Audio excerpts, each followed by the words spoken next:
hi leitung mi te ina sem na pen bahangina lo chinglo bahangina muibun lo mawang lo hiam chile topa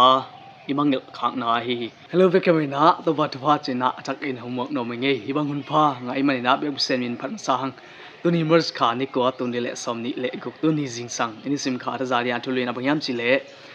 wang lian na sem upa chi thulua hi lai sang humun vekamina sim khom ni mo jang alian nga neo som le sagi ayang in jesuin ka pa in tu dong in na se mai manin kenzong ka sem hi chin adong hi ilai sang tho suna tung ton biak bisen in mimakim atak in tel siam na tu pha te ang buak su ta hen amen etugen nai pai ma ina hi page des piang neo YouTube TikTok Facebook ai zingina like follow and share hi na ni simina tha la khom ni china ong zon ngai tung da mai in tu ni na hi wang lian na sem upa chi thu ki kum su di hiang in hi leitung mi te ina sem na pen bahangina lo chinglo bahangina muibun lo mawang lo hiam chile topa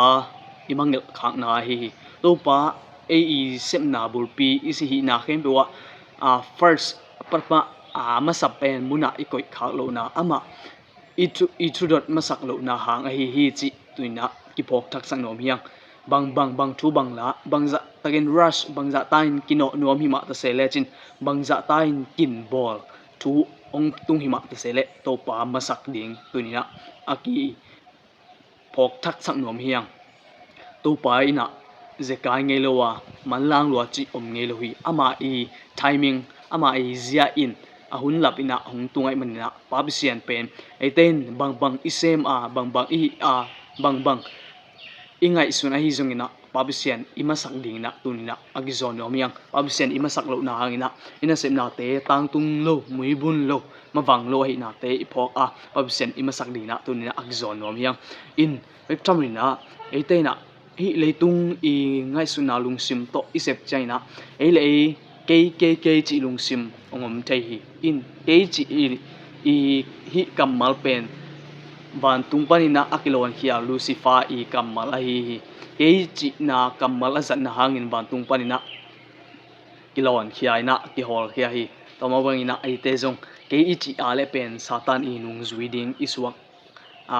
ahi na te ki phok ina inun ta na ikilam thak dinga kiniam khiat na ki phasana ki sakna te pa hiain kiniam khiat in nun nem na ngiat jesu nun ziang ngiat ine iding na tun akzon nom hiang to bang na ikiniam khiat chiang na to pa ni ate athuk zo azai zo alian zo ina hungjang ding hi chi tun akipok thak sak nom yang in ya ei ikilet sak chaina mi te de zong ikizop na hong kilem non loina mi te na hi pa hinu abang chi hiam ki phasak take chibang lungsima eteina igen khe ke hi zungina amau ina na feel na khan sau hi chi ipho dinga iniam khia tak inun ta dina tunna agizon nom hiang in testimony to ministers and gospel workers lai mai zale som kwale khat som kwale ni bang ne chi hiam chi le hi topa na isep na pen pabisian honglam la thute zui diang ama hongla khate sikan te izui diang hi chi vetumena topa jesu ina ate hongit ma bangina ate khalle khat thei diang ki diang ki sam hi chi in topa na sem chin mi thelo mi muda milung sin nei chi bang ina christian te inun zia hiloina thei bangina topa bangina ming te jong diang tuina akibok thak sak nom hiang in zo ke le jong to pao hi pa hi nu zo ma ken zo na ding thang pian china thuing et dinga thunge na to ima pan ding hi in vectamina ya ate ina ate arina ongki pia tu piak te tu kham te izui dinga hi chi tu hai ke le ate pen sian na lama itung ding hi chi to ba bisian lungsim izon na pen ate ki phasang na kisana kilesa na te ipai khiat ding isa zan ding hep khiat ding hi chi vectamina to bang ina hep khiat kitchang na to paina ate to ngom khom ding hi chi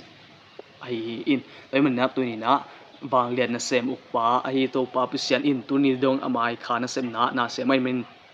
to bain na sem lian pa kuina ama amuang ina ama to ni sim kalsuan ina isep bona ama ama sakton tung a